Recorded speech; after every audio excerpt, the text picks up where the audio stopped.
树开花了，妈妈回来了，妈妈再也不会丢假迷彩了。妈妈，爸这是疯了？怎么这样对这个小孩？老家主这是怎么了？对着一个小孩又哭又笑的，肯定是这棵树突然开花，老家主高兴的神志不清了。爸，医生说你不能这么激动啊！喂，你还不赶紧走！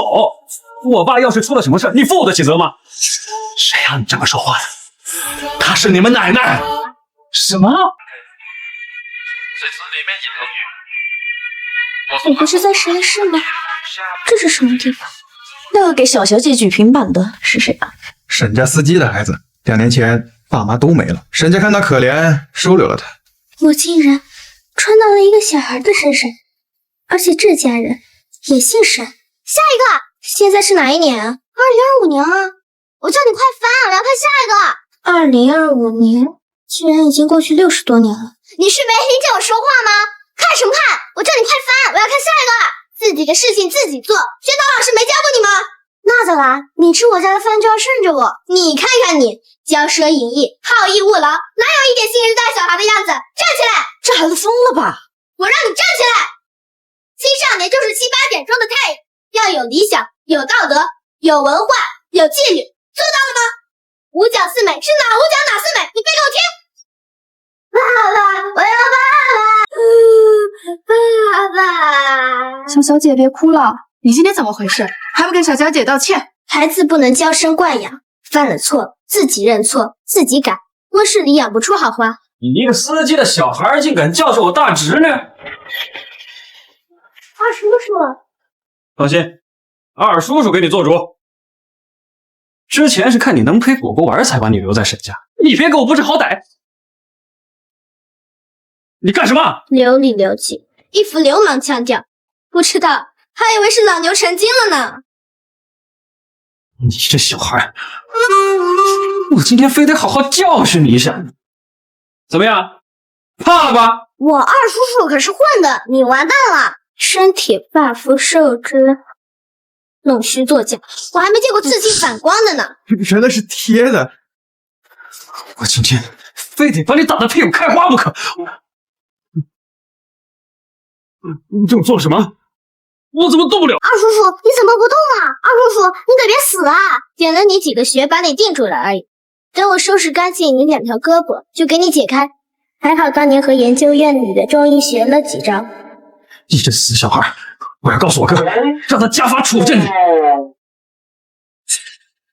年轻人干干净净的就是最好的，别老跟风去弄那些不成体统的东西。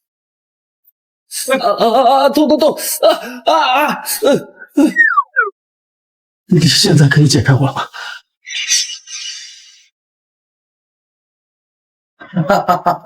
爸，动不了了，快给我解开！哼，嘿，神奇的，你奶奶教的，百试百灵。我也要学，我也要学。你这是从哪学的？这个人怎么和我的明仔长得这么像？你是谁？沈振明和你什么关系？沈振明和你什么关系？爸爸，就是他，他凶果果，还欺负二叔叔，他好坏，快把他赶走！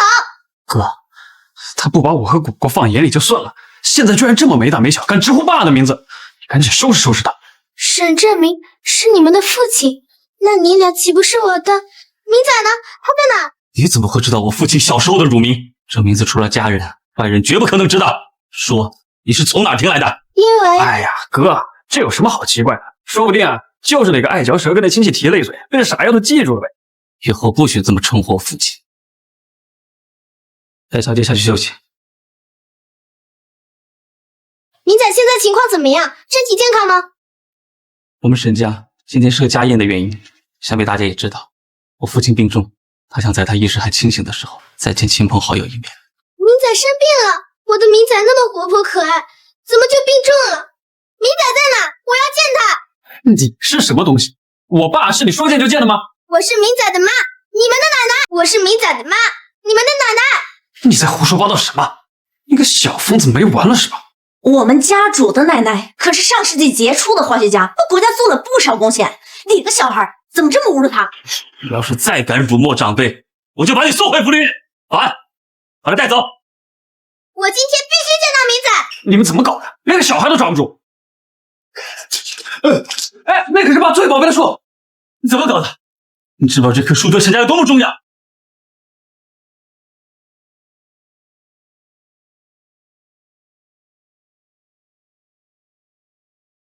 真是明仔，妈妈是不是又要走了？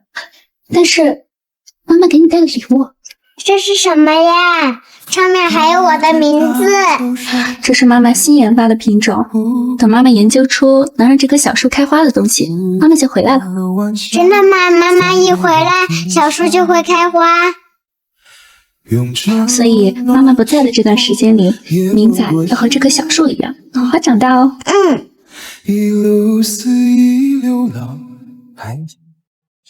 这是我送给明仔的那棵树。家主对不起，都是我的错，你别赶我走。不就是掉了2片叶子，有必要这么害怕吗？你不知道，那个是老爷子的宝贝。听说他请了10位年薪100万的园艺师来照顾这棵树，能不重要吗？你被开除了。叶片边缘焦枯卷曲，叶脉间有黄化失绿的现象，叶柄基部组织失水萎蔫，韧性不足。这棵树早就一样失衡了，叶片只要有轻微外力就会脱落，和这位同志没关系。你在那胡说八道什么呢？你一个小屁孩，难道还能比顶级园艺师还懂？问题就出在你们园艺师身上。这棵树的品种特殊，他们不懂它的生活习性，只是一味的用昂贵的肥料。一个小丫头还敢质疑年薪100万的园艺师？我看还是让沈家早点把他送回福利院吧，像这种小孩养了也是白养。你在干什么？信不信？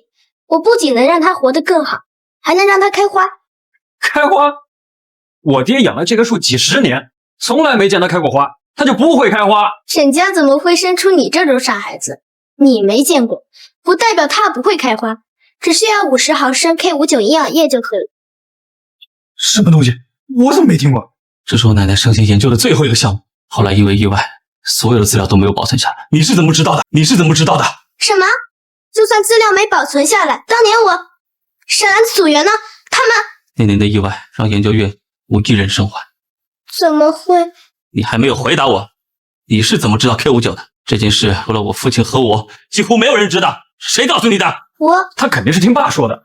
爸最近不清醒的时间越来越长了，说不定就是什么时候说梦话的时候被他听到了。我就说他个小屁孩怎么可能知道这些？你知道又能怎么样？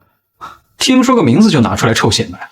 可惜现在全世界都找不到一滴那个什么 K 什么营养液。我猜他肯定是想引起沈家主的注意，可是他应该没想到啊，现在世界上压根儿就没这东西。吓人的孩子，就是上不了台面。够了，闹够了就给我出去，不要耽误我们办正事。等等，谁说世界上没有 K59 资料了？怎么？你有资料？在哪呢？在这儿。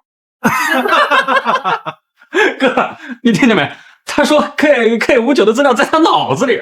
我看他是得癔症了吧？够了，保安，把他带下去，关进偏厅，等家宴结束，我亲自处理他。是。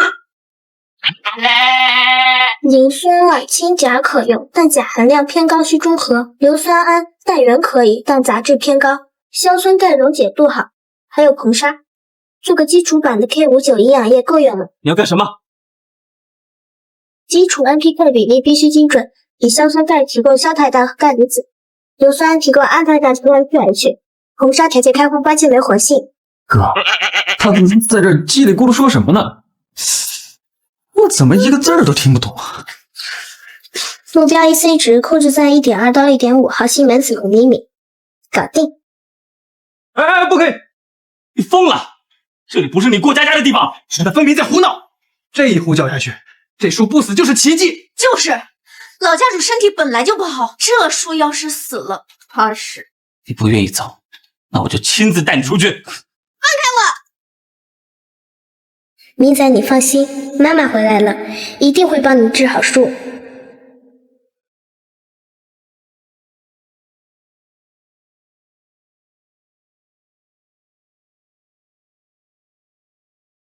成功了，成功了。难道这小孩真的？啊？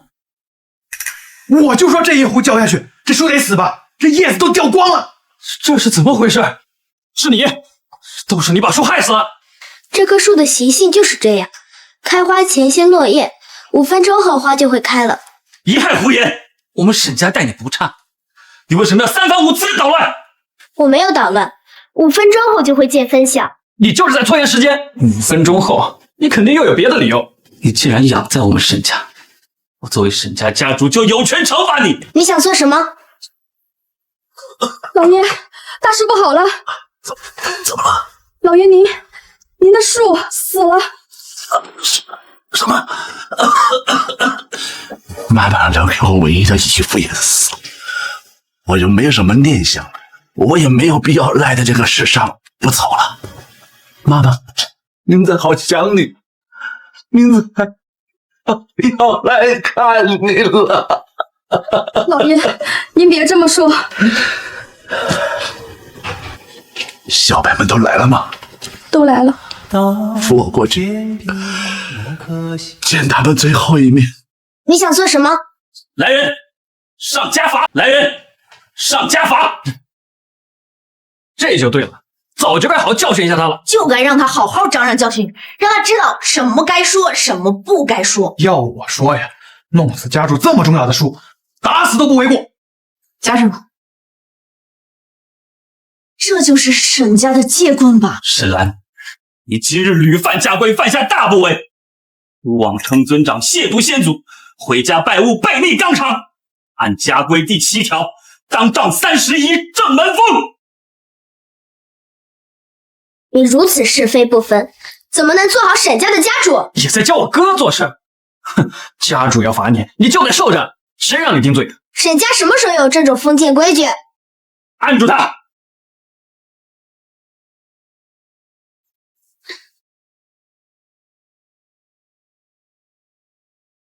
明仔，行了，事情都已经这样了，这说明是天意，放下接棍。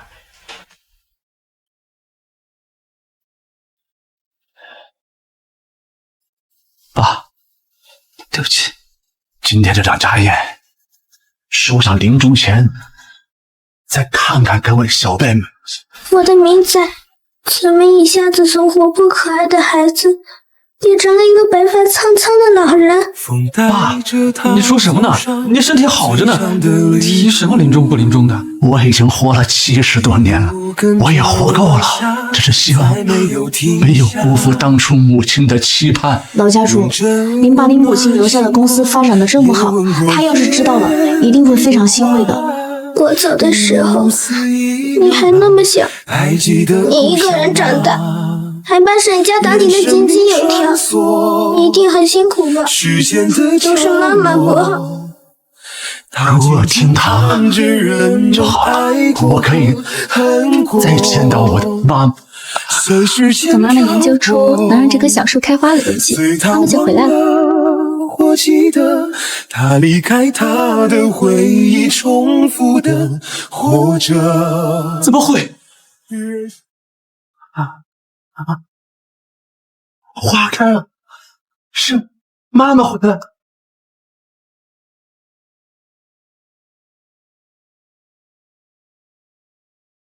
明仔，明仔，妈，明仔，妈，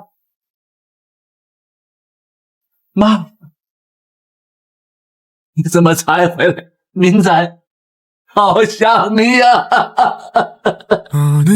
明仔，别哭，都是妈妈不好，妈妈不该丢下小小的你，让你一个人长这么大，都是妈妈对不起你。不是的，妈妈是这个世上最好的妈妈，明仔从来没有怪过你。当初和你分开，你还是个小不点，怎么再见面你就已经老了？妈妈都没能看着你长大，你得吃多少苦啊！妈妈就说过，只要树开了花，你就会回来。60多年了，我一直在等着这个树开，没想到我终于等到这一天。树开花了，妈妈回来了，妈妈再也不会丢假迷彩了。妈妈，爸这是疯了？怎么这样对这个小孩？老家主这是怎么了？就是一个小孩又哭又笑的。肯定是这棵树突然开花，老家主高兴的神志不清了。爸，医生说你不能这么激动啊！喂，你还不赶紧走！我爸要是出了什么事，你负得起责吗？谁让你这么说话的？她是你们奶奶。什么？谁让你这么说话的？她是你们……明子，爸，是你，都是你欺骗了我爸。我爸要是有个三长两短，我跟你没完！快叫救护车，快！哥，我先送爸去医院，一定要好好教训这个死丫头。明仔，还嫌闹得不够是不是？你放开我！明仔生病一定很难受，我要去陪他。装什么装？要不是你搞出这些事情，老家主会这么情绪激动晕倒吗？家主，你可不能再心软了，他就是个扫把星，克死了自己的父母，现在来祸害我们沈家，还克老家主。把他送回福利院，永远不许踏进沈家一步。是。我看谁敢！沈氏集团就是我沈兰的沈，沈家的一砖一瓦都刻着我的名字，没有人比我更有资格待在沈家。你说什么？家主，你还在犹豫什么？他就是害老家主晕倒的罪魁祸首，还要把他送走？今天要是谁敢动我，什么？公司出事了？沈总，什么情况？一时半会说不清，董事们已经在会议室等您了。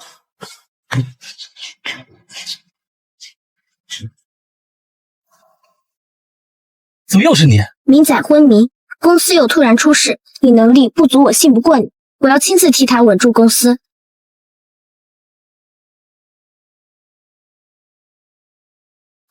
这3个人怎么这么眼熟？王强、陈明、苏小曼，这不都是我的学生吗？沈家主，公司出事，我们3个老家伙都先到了，你却最后一个到，是不是太过分了？废话少说，就你来说，公司发生了什么事？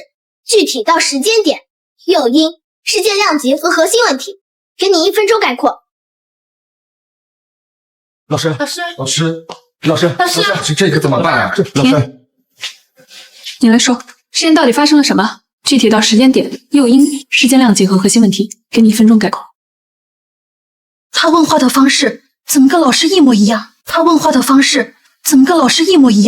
你是什么人啊？一个员工的孩子，在沈家养着，大家不必在意他。员工的孩子也配来这个场所了吗？我们聊的可都是公司机密，要是被他泄露了，可怎么办？沈家主，你还不赶快叫人把他带出去！在座任何人都有可能泄露公司机密，唯独我绝对不可能。我不仅不会泄露公司机密，还能解决公司的问题。就像你也能解决公司的问题，小小年纪不知天高地厚。你果然还是这么沉不住气。你还教训上我了？哼，我们3个都是沈院士的学生，就是老家主都得叫声哥叫声姐，你一个黄毛丫头居然敢这么嚣张，不把我们放在眼里。我不是说你们3个出门在外不要说是我的学生吗？你在胡说八道些什么？我们老师是上世纪最伟大的科学家之一，你怎么敢自称是他？我们老师走得早，我们3个连他最后一面都没有见着，你怎么敢？你还是这么爱哭。还没完没了了，信不信我？5907、5913、5919。沈总，小孩说什么呢？不知道呀。你怎么会知道我们3个当年的学号？你究竟是谁？不要在这胡言乱语。抱歉，这个孩子是我们沈家没有管教好。我们先说公司的事吧。哦，对，这一打岔呀，差点连正事都忘了。所以公司到底出什么事了？我们收到质检部门的紧急报告，本来要投入生产的第3批康健素20吨原液，在静置储存阶段被检测出污染。什么？20吨全都污染了？污染源是什么？污染源初步鉴定是一种罕见的 K 型芽孢杆菌，这种菌生命力极强，能耐受常规消毒。20吨原液全部作废。K 型芽孢杆菌。延续，你打算怎么处理这件事？销毁全部被污染的原液，同时启动备用生产线，全力重置。销毁？重置？沈延旭，你说的轻巧，你知道这意味着什么吗？20吨原液如果全部销毁，其原料成本、生产能耗加起来会让公司直接损失超过10亿，沈氏现金流会立刻断裂。药品安全大于天，被污染的原液绝对不能使用，这是我奶奶给我们立下的底线。至于合同和损失，我会想办法解决的，但底线绝不能破。延续，我们知道你年轻有原则，但是商场如战场，有的时候呀也需要变通。我们几个老家伙呀商量了一下，倒是想出了一个折中的方案。什么方案？我们查过资料了，这种 K 型的芽孢杆菌目前没有任何证据表明它会对人体产生毒副作用。只要我们不声张，按原计划灌装生产，一切问题都能迎刃而解。这是欺瞒消费者，我不同意。别不知好歹，我们这是在救公司。如果你不同意这个方案，导致公司蒙受无法承受的损失，我们将立即启动紧急股东会议，罢免你这个导致所有人亏损的 CEO。延续，公司也是要赚钱的呀。再说了，这么做也不会有任何的副作用，只要你点头，我们立刻吩咐下去，开始生产。我同意。绝对不行，绝对不行！放肆！这里哪有你说话的份儿？沈延旭，你还不赶紧把这个不知天高地厚的小疯子弄出去！这不是你胡闹的地方，赶紧出去！明仔把沈氏集团交到你手里，你就是这么做的，偷奸耍滑，钻空子。你不仅对不起人民群众，更对不起我们沈家的良心。你懂什么？照常生产，沈氏还有一线生机。要是销毁原液，那沈氏就要死路一条。难道我要眼睁睁地看着我奶奶亲手创立的企业死在我手里吗？谁说只有冒险和销毁2条路？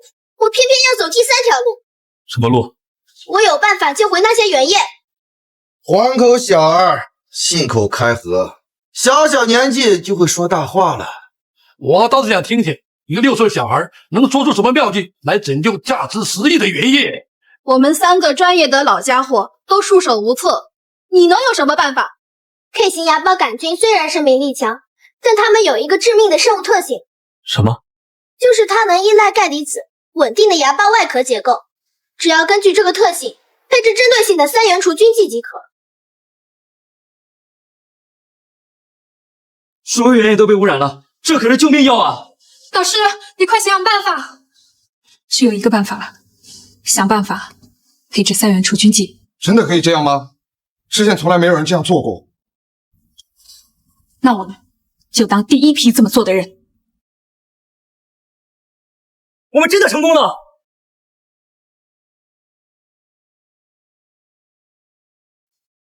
你是怎么知道这个方法的？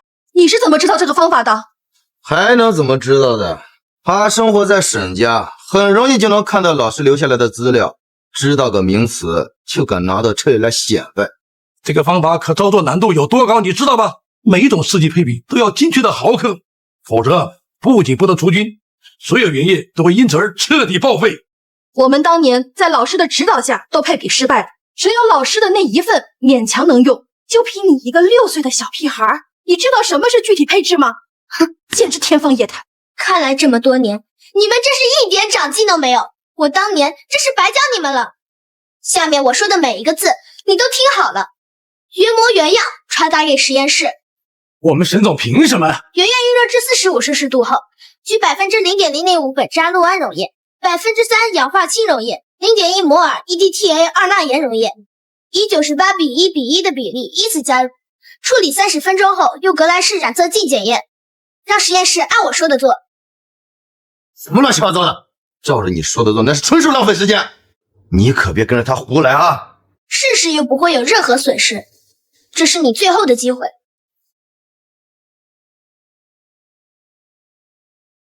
按照他刚才说的所有步骤，通知研发中心 A 级实验室。好，我马上去办。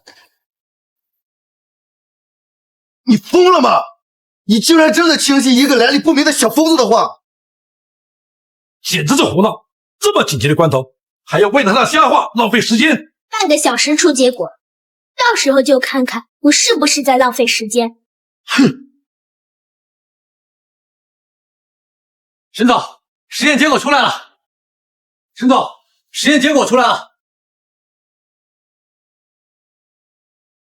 难道真被这个小疯子给蒙对了？这个实验就只有老师做成功过，他不可能成功。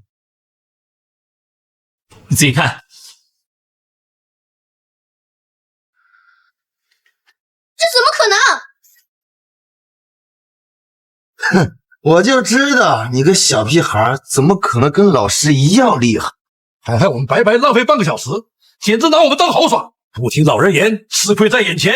延续，你赶紧发话吧，立刻启动生产线！你再这么拖下去，我们就违约了。我命令所有生产线。等等，肯定是哪里有问题，我要亲自实验。你还不死心，还想把责任推给实验员？就是，实验室的人都是我们几个亲自带出来的徒弟，都是多年的老手，技术过硬，你居然敢质疑他们？你们带出来的徒弟，那更值得怀疑了。够了，还闹到什么时候？我说，我要亲自实验。好奇怪呀，刚刚他那么一吼，我竟然突然间不敢违背他的意愿了。我也是啊。他总给我一种很熟悉的感觉。给我重复你刚刚的实验步骤。有什么好重复的？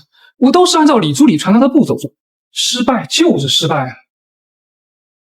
我让你告诉我刚才的实验步骤，需要我再告诉你一遍吗？0.005苯扎氯胺溶液，3氧化氢溶液，0.1摩尔 EDTA 2钠盐溶液，分别以98:1:1的比例依次加热预热至45度的原溶液中，有问题吗？到底是哪儿出了问题？我知道了，实验还差最后一步，给我取硝化甘油。硝化甘油？你疯了？那可是高危化学品。当年老师的实验室就是因为硝化甘油泄漏才会爆炸的。沈总，硝化甘油稍有处理不慎，就会引发严重的安全问题，这可不是随随便拿来实验的东西啊！实验暂停，你不许再胡闹了。把东西给我，你们都出去，一切后果我自己承担。你承担？你拿什么承担？如果实验室爆炸了，你小命都没了。59年那一次爆炸就是最好的例子，那样的事情不能再发生第二次了。难道危险就不做了吗？科学研究本身就包含着未知和风险，哪次技术突破不都是在无数次失败，甚至在血的教训中摸索出来的？你这不过就是空话。究竟是我说空话，还是你们怕自己优渥的生活、体面的地位受到影响，怕承担决策失误的责任？你们早就被名利腐蚀，忘了初心。如果因为一次事故就永远锁上探索的门，就永远对未知的难题视而不见，那科学还谈何进步？硝化甘油在哪？我知道它在哪了，你们现在都出去。我看你这个小丫头就是疯了，你还真打算自己做这个实验呢？赶紧拦住她！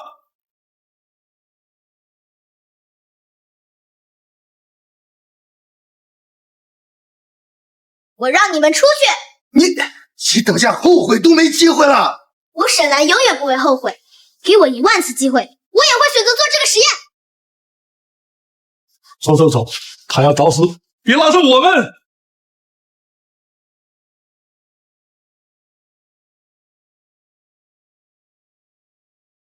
疯了！这小孩简直是疯了！他把实验室当他过家家的地方吗？延续，不能再浪费时间了，耽误1分钟就有可能损失一大笔订单，竞争对手随时都有可能把我们甩到后面。你快发话，让工厂照常生产吧。你说话呀！难道你真的把希望全部都寄托在那个丫头身上？她能不能活下来都是个问题。到时候再恢复生产，可能就晚了。我下令。成功了。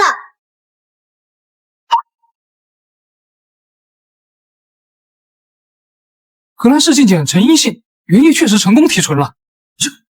这怎么可能？作为科学的工作者，如果连冒险都不敢，就更不要提成功了。瞎猫碰到了死耗子，立刻组织全面提纯，确保所有批次安全达标。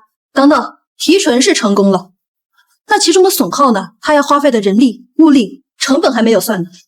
吴工，这次提纯的损耗是多少？大概1/5左右。1/5可不少啊！如果按照原来的定价，我们就一点利益都没有了，必须提价。提价1/5，我相信大多数消费者都能接受。这怎么行？原液污染是我们企业的问题，为什么要让人民群众为此买单？这是我们决策者的事情，与你无关。我同意提交1/5。沈延旭，你还记得我们沈家的家训吗？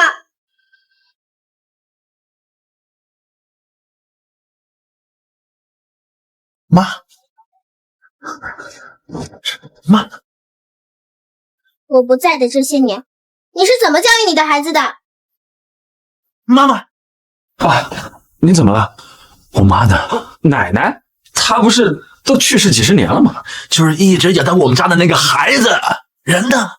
公司出了点事儿，大概去处理了。听说他后脚就跟过去了。不是我说，他也太不拿自己当外人了。我马上去公司。沈家家训，审事所出，必经必成，以惠万民，以报家国。你告诉我，你刚才的决策哪一条符合这家训？还有你们，当年是谁开着胸脯说以后要为国家无私奉献的？大家加把劲，我们要用最低的成本做出最好的药，让百姓都能吃得起我们的药。沈院士，李厂长，您怎么来了？我们厂子里讨论过了，所以这次的药我们不收1分的利润，包括我们的员工也一致提出不要这次工钱。怎么？这药能降低1分钱，就有可能多救几个人。个人利益在人民的健康面前算得了什么呢？能让千千万万的老百姓度过这次难关，这才是最重要的。我也要像李厂长和老师一样，为人民无私奉献。我也是。你们几个现在为了赚钱，连良心都不要了！你们几个现在为了赚钱，连良心都不要了！良心能当饭吃吗？现在的世道，谁和你讲良心？市场就是战场，赚钱才是硬道理。沈氏又不是慈善机构。你们现在都被钱迷了心窍。以前你们饿着肚子搞科研，设备简陋，条件艰苦，但心里装的是人民，想着怎么让老百姓看得起病，吃得起药。你们再看看你们现在，吃得饱，穿得暖，还有这么好的实验设备，数不清的资金，怎么反倒人心贪了，眼里只剩钞票？小丫头，你还小，你还有很多道理不懂。沈氏上上下下那么多人，总要养活吧？不许提价，区区1/5的折损，绝不会导致资金断裂。沈家自己的错误，就该自己承担亏损。你算什么东西，也敢教训沈家家主？你解决了原叶提纯的问题，确实立了功，但剩下的事不是你能做主的，把他带回沈家。是。今天没有我的同意，这价你们别想提。这不是你这种野丫头能插嘴的地方，赶紧闭嘴滚出去，不然小心被打屁股。你一个小丫头片子，还真把自己当董事长了？你反对顶个屁用啊！谁说他的反对不管用？爸，从今天开始，他的命令就是我的命令。为什么？因为他是你奶奶，我们沈氏集团的创始人沈兰。因为他就是你奶奶沈兰。爸，你在说什么呢？振民，你病糊涂了吧？是啊，你就是再像老师，也不能认个小孩当妈呀。我没糊涂。王强，你第一天进组打翻我的烧杯，怕挨骂，偷偷往里面倒蒸馏水冒充，被我发现，罚抄了100遍科学实验室按学守则。陈明，你因为和隔壁组的人闹矛盾，半夜偷偷溜回实验室，想调他们离心机转子的平衡。我加班刚好抓到你。小曼，你跟我借的口红还没还给我呢。您真的是老师？老师，我们好想你啊！老师，真是你的老师啊！这下你相信了吧？她就是你奶奶。这让我怎么相信？这也太不科学了。我们几个是最了解你奶奶的，我们都已经确认过了，你还有什么不相信的？行了，都一把年纪了，像什么样子？对了，我还有事情没找你们3个算账的。你们3个简直太让我失望了。你们3个为了利润，连变质的药都想卖。还有你，为了赚钱，连沈家的家训都忘，居然忘了初衷。对不起，老师。快给你奶奶认错！奶奶，我错了。你们3个抄1000遍科学工作者行为准则，这周交给我。老师，还有你，这批药不许提价，听到没有？是。还有，家规字少，你就抄10000遍吧。10000遍？这我……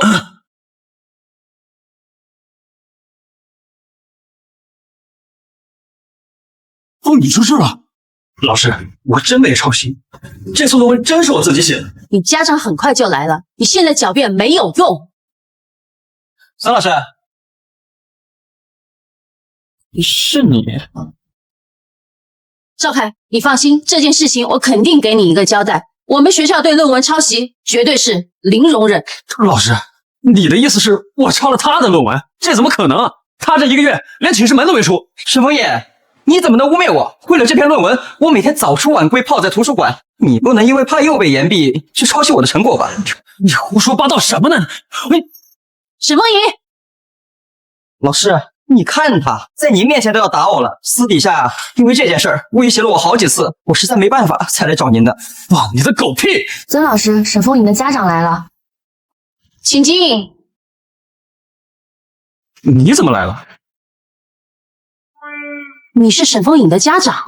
是，沈枫影做错了什么需要叫家长？冒昧问一句，你是他的？我是奶奶。我说你抽什么风呢？就因为我要把你赶出去，你就这样整我是不是？信不信我揍你？你确定要揍我？哎，我这暴脾气，我沈枫影，你干什么呢？你敢这么的？先处理枫影的事。你算什么东西，还指挥上我爸了？是，都听您的。老师，沈枫影他犯了什么错？这是沈枫影和他室友赵凯的论文，几乎一模一样，可以100%确定是抄袭。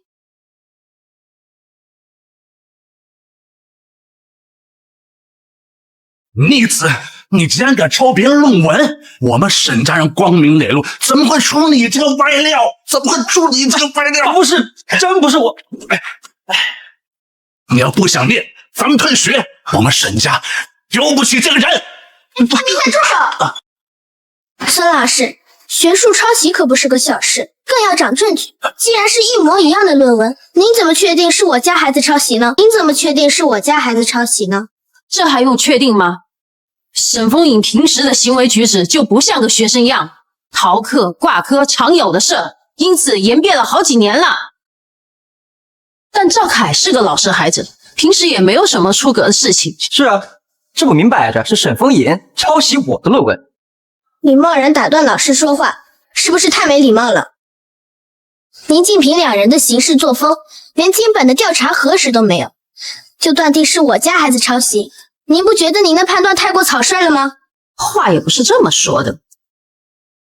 妈，枫影这孩子我没管教好，我晚年得到他，所以对他是骄纵过了头，80%是他干的这个糊涂事儿。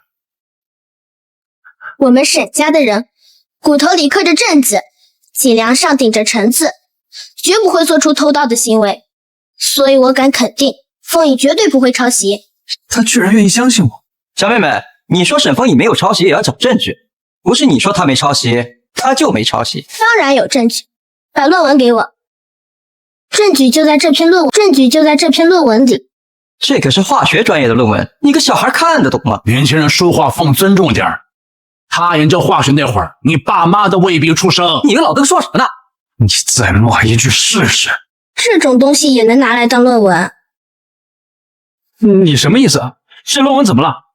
我可是写了大半年呢。这种东西亏你也需要大半年。你确定这篇论文是你写的？是啊，怎么了？既然是你写的，那里面的内容你应该都熟悉。我问你几个问题，你不介意吧？当然，随便问。论文里说你用了氰化合物 C5，关键催化剂用了多少？催化温度是多少？用了，他答不上来了，就是他抄的我的。赵凯，你催化剂用了0.5克，催化温度是80摄氏度，持续时间2小时，这些在论文里都有记录。还好我早有准备，把论文内容全背熟。很好，我还有最后一个问题。你的预处理温度为什么是550摄氏度？你知道在这个温度下，金属原子趋势会急剧增加吗？你说这篇论文是你写的，总有这么做的理由吧？因为因为答不上来了。你确定这篇论文是你写的？说不出来了。你确定这篇论文是你写的吗？我只是一时忘记了，论文内容那么多，我怎么可能全记住？强词夺理。你说为什么选了这个温度？我可查过文献，如果温度在400度以下，催化剂活性不够，会还原不完全；而如果超过了600度，晶粒容易结块，活性也会变差。所以我用了550度，这样既能还原彻底，又不影响活性。思路和出发点是对的，但你的载体优化的预处理窗口应该在450到500摄氏度，具体的我之后再指导你。谁要你知道？孙老师，沈凤莹的解释非常清晰，而且有专业的依据。而这个赵凯，现在您觉得事实清楚了吗？是谁在抄袭，又是谁在污蔑？这么看来，这也不能说明论文就是沈凤莹写的。你们是一家的，肯定提前商讨好了。事实胜于雄辩，沈凤莹显然进行了实际的实验操作。既然做了实验，孙老师，实验室的出入记录就是最好的证据。查证一下，真相自然大白。对，还有监控，谁做的实验，一看就知道了。这么看来，凤莹每天都跑实验室，而这个赵凯几个脸连宿舍门都没出过几次。我早就说了，就是他抄的我。赵凯同学，你怎么能做出这样的事情？老师，我真的知道错了，我也是怕毕不了业。可是你抽他的论文，不是一下子就会被戳穿吗？沈凤颖研毕那么多年，我以为他这篇论文是买的，真要查起来，他未必比我清楚内容。你这么严重的事情，我必须报告上级，跟我走。爸以为，我知道，在你眼里啊，我就是个不学无术，只会给家里添乱的小混混。没事，反正我早就习惯了。你从来都不肯相信。行啊，你这次那么努力写论文，肯定有原因，只好说说吧。爸，你这次突然就病倒了，大哥又要忙公司的事儿，我实在是不想让你们再为我的事情操心了。再说了，我也不是只会给你们添乱。我的小儿子也长大了。还有你，出了事情不分青红皂白就怀疑自己儿子，有你这么当爹的吗？快给凤颖道歉！你说什么？让他给我道歉？我看你是这儿有问题。就我爸这个老顽固，让他给我道歉。凤颖，这次是爸错了，爸给你道歉。我没听错吧？爸，你这是又生病了？这没发生，我没病。那你肯定是被他蛊惑了，要不然你怎么会给我道歉？我早就看你不对劲了，神神叨叨的，刚才还自称是我奶奶。说你来我们家到底什么目的？你怎么说话呢？她就是你奶奶。爸，你说什么？她是我奶奶？她一个这么高的小丫头？不然你以为呢？一个小女孩能看出论文的致命错误，能够问出让赵凯哑口无言的关键问题，只有你奶奶这种顶级科学家才懂得细节处理。可这也太离谱了吧！管你信不信，给我叫奶奶。奶奶，先别叫我奶奶，能写出这种东西的人，还好意思说是我孙子？我论文怎么了？这可是我辛辛苦苦写的呢。我随便一看就有好几个漏洞，逻辑混乱，论证不清。你这哪是论文？你这简直就是本笑话大全。大家都是这样写，好歹我还自己亲自做实验呢。要是别人，那论文都是东拼西凑出来的。我可比他们好多了。不准跟奶奶顶嘴！重写，写到我满意为止。凭什么？所有人都知道，本科生的论文就是学术垃圾。那么较真干嘛？能毕业不就行了？什么叫能毕业就行了？大学生是什么？大学生是人类文明的先锋，是探索未知、追求真理、推动社会进步的生力军。你们的肩上扛的是未来，你们的笔尖写下的不只是论文，更是人类知识边界的拓荒图。你这样的态度，如何担当得起先锋二字？我知道错了，我回去就重写。正因为你们是大学生，是社会的栋梁，才应该对你们更严格。你们进步了，人类才能真正进步，科学才能真正发展，国家才能真正强盛。行了，妈妈回来了，我们全家呀都没有吃过一次团圆饭。走，回家吃饭啊！走。